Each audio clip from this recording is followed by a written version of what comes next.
Today we are reading Chapter 5 of If You Can't Manage Them, You Can't Teach Them. Chapter 5 Routines. What? What did you say? What? Where are we going? How far is it? Why are we doing this? Who's going with us? But what about our sharing time? Will we have to sit in different spots? But what about all our stuff? When will we come back? What about tomorrow? Is anyone else going to be there? How come we can't just stay here? But what if we don't want to go? Are you going with us? This is dumb, but Miss C. This is how one of my recent class periods began. And what was the occasion for all this protest and anxiety? I had merely announced that we were going to go to another room for our class that day. You would think I had canceled class, decided to speak in Greek, described a new harsh dress code, told them I was quitting my job, taken away their lunch period for a month, or asked them all to recite the Declaration of Independence backward. There was so much angst that I almost ditched my plan for the cool activity I had set up in the other room. It dawned on me that I was doing something very threatening. I was changing their routine. The students became insecure with this one change. Of course, working with the pre-adolescents, and adolescence is rarely routine, every day is a new day.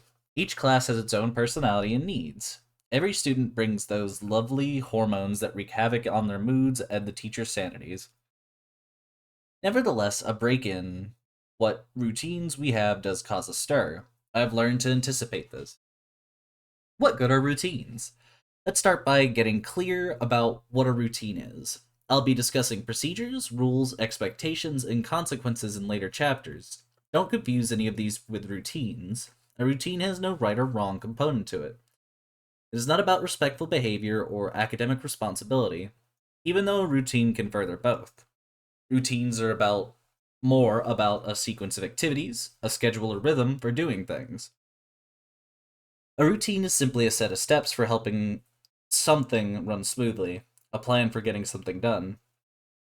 Let's face it, students do not always come to school ready to sit down and learn, especially middle school and high school students. This does not mean that they don't want to learn. It means that there are lots of other things going on when students arrive in a classroom. If they can if they even can get in the door in time for class, they want to talk to each other, talk to you, catch up, finish conversations and arguments, avoid work, sleep, nurse their hurts from conflicts in the hallway or at home, and attend to many other social and emotional tasks. This all could easily go on for an entire class period. Classroom routines provide focus, stress relief, calm, and safety for your students. They help you get to the purpose of the class, which is, of course, to help them learn. Without routines, a lot of learning time could be lost, and many management problems brew right away. Routines reduce your stress because your students know what to do and how to do it without having to wait for you to direct them. Reduce stress for students because they know what to do as soon as they enter the room. Tell students that you are organized and ready to go. Provide consistency, which all students need. Get students right into a process that sets a tone and mood for learning. Smooth the transition from the hall to the lesson. Give students mental calm to turn their focus to their studies. Set the stage to channel their energy toward the scintillating learning activities you have planned. Provide kids the safety of knowing you are in control of the environment. Help you stay organized. Cut out a gazillion questions. Cut out wasted time. And all of the above benefits will help to avoid or minimize management issues. Rules of thumb. Set routines for students, starting the first day of the school year. Let them know clearly the what and why of the processes. Keep these four guidelines in mind as you develop and implement routines. 1. Keep routines simple. Any routine you put into a place should be clear, straightforward, and easy for students to understand. A substitute teacher should be able to come into your room, understand, and follow the routines readily. A new student should be able to pick up the routines the first day and take very few days to get them down. They should be simple enough for students to explain them easily. 2. Reduce your work. Any routine you create should make less work for you. In her book, Never Work Harder Than Your Students, Robin Jackson keeps a downright serious focus on helping students achieve, while encouraging teachers to find ways to ease their own workload. I love to keep this catchy title in mind. So many of us teachers develop routines and add a ton of work for us, training students, keeping records, fussing with details. When you establish a routine, ask yourself, will this reduce my workload or increase it? Exactly what will I have to do to keep this routine going? If the answer to either of these is complicated, find a different routine. 3. Be flexible. You may come up with a routine that seems brilliant. Great organization for you and the class, the promise of security and focus for students, and a super path to efficiency and good learning. But if it does not work for you or your students, get rid of it. Try again. Don't be afraid to try different approaches. Don't be so rigid that you can't let go of something that gets harder and harder to make work. Don't cling to a routine for this class because it worked with last year's group. You very likely may need different routines for different classes this year. A word of caution, however, don't make too many changes in routines too quickly. You don't want to confuse students with many changes. Perhaps wait until the end of a quarter, unless the consequences have become so dreadful that you cannot wait. 4. Limit the routines. For some teachers who love order and structure, it will be tempting to make a routine for everything. Don't get carried away with the neatness of routines. You certainly do not want to have a classroom where the value of a few smooth routines turn into drudgery or sameness. Set routines that are needed for safety, wise time use, and better learning. But take care not to program everything into a repetitive, lifeless regimen. Our favorite routines. I'll share several routines that my students and I have tried and liked. These have helped us feel organized and comfortable. There's nothing sacred, however, about the routines I suggest. Don't confine yourself to these or even incorporate them at all unless they work for you and your students. Please note that these routines are not necessarily completed at the beginning of the class. If you spend too much time doing the routine stuff right off the bat when class starts, you will lose momentum for a lively learning session. Make a connection. Part of every class routine is the human connection. We take time to greet each other and get a welcome from the teacher. For me, no class can start without a few moments for this. I can never dive straight into taking attendance, looking at an agenda, or starting a warm-up task. The connections between persons must come first. No other routine comes close to this in importance. Post an agenda every day. As students enter the room, an agenda outlining what we will be doing that day is visible for all students to see. This identifies what they will know or be able to do at the end of the class, what they did not know or were not able to do when they entered. For example, students might see that they will learn how to convert fractions to decimals, or that they will broaden their understandings of why people immigrate to new places. The agenda defines learning goals and or other the essential question for the unit. Assigned homework is also specified. On most days, most students enter my room, stop and look at the agenda, and then proceed to their seats.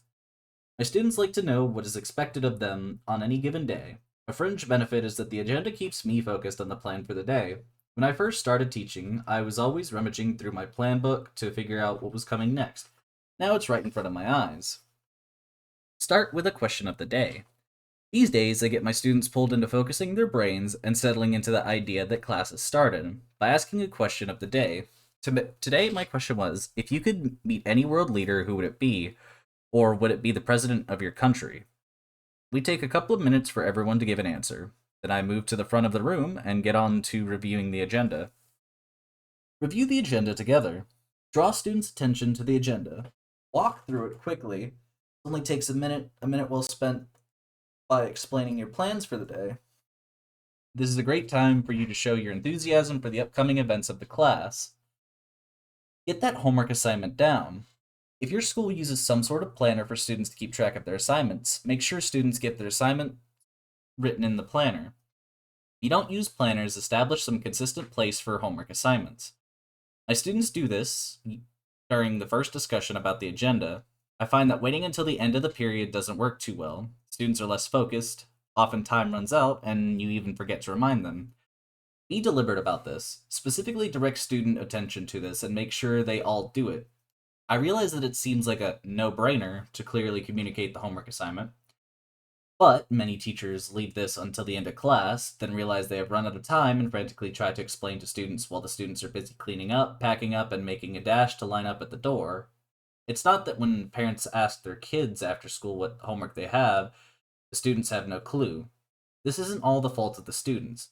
Some of the responsibility lies in your hands if we don't find the right moment to adequately assign and articulate the homework assignment. Cherish the folder. In my class, every student has a folder that never leaves the room. I asked them to bring 2 folders to class the first week of school. I have several on hand for students who don't have them, can't afford them, or forget to bring them. The folder holds notes taken in class, handouts, and other materials that students do not need to take home. When it is time for a test or quiz, they find the related papers in their folders and take them home for review. The folder stays. Students write the grading scale, student classroom expectations, and some of my favorite quotes on the inside or outside of their folders. This cuts out the need for me to give them more papers with these things. It also keeps these important items in front of their eyes every day. Each day, I place a pass out folder sign on 2 rows of desks. This means that the students sitting in those rows are responsible for handing out the folders before the bell. The next day, I move the sign to the next 2 rows. If you forget and put the sign on the wrong row, I guarantee you will hear about it. Pre-adolescents and adolescents may have trouble remembering what day it is or what their assignment is, but they will never miss an opportunity to point out when something isn't fair. Passing out folders is a routine that helps establish consistency and teamwork as students are responsible for preparing the class for the day. At the end of the class period, students place the folders in a plastic container that is labeled with their class period. Establish a time to share. This could be a time for personal anecdotes, a joke time, a time to show and comment on a YouTube clip, or anything else that contributes to building community relationships. This can be done at the beginning of class, with a specific time limit, or at the end of class with the same type of time frame. Be sure to set a specific time limit. Students will accept and abide by the time limit if you are firm and consistent about this privilege. Warm up the brain. When I have a class that has trouble settling in, I include a brain warm-up activity or journal entry to help them get their minds engaged. I have a warm-up direction or journal question ready to post as soon as the bell rings.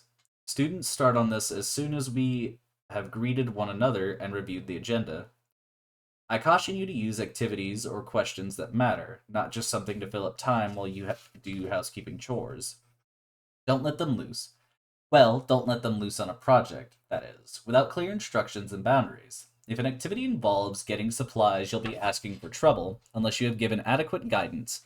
I learned very quickly that young adolescents love to touch, push, or do just about anything except walk over and gather supplies. So be sure to create a routine for getting supplies.